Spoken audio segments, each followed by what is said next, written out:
Genghis Khan 1 কোটির উপরে উম্মতে মুহাম্মাদীকে কতল করেছে। ইতিহাস সাক্ষী দিচ্ছে হালাকু খান মুসলমানকে এত মেরেছে, দাজলা নদীর পানি মুসলমানদের রক্তে লাল হয়ে গেছে। ইতিহাস সাক্ষী দিচ্ছে বুশ এত মেরেছে, আমেরিকা থেকে মুসলমান মুছতে পারেনি।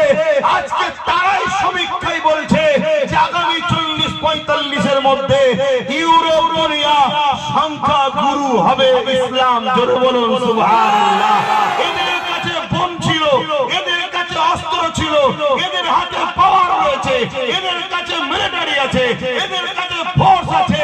এদের সব থাকার পরেও এরা কামিয়াবি হতে পারছে না।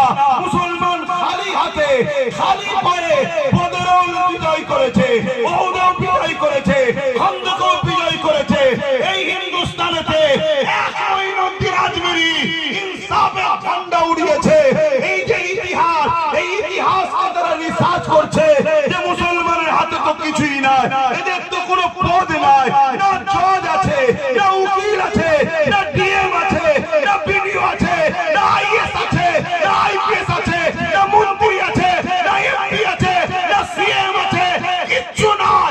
এরপরও এরা সিনা টান করে চলে, এরপরও এদেরকে পরাজিত করা যায় না। এর রহস্য কি? রহস্য একটাই, এদের সিনাতে আমি আল্লাহর প্রেম আছে। এর প্রেম এমন একটা পাওয়ার, পরমাণু বোমাকে যদি বলে ফাটবে না, ফাটবে না, ফাটবে না। জোরে বলুন সুবহানাল্লাহ, জোরে বলুন সুবহানাল্লাহ।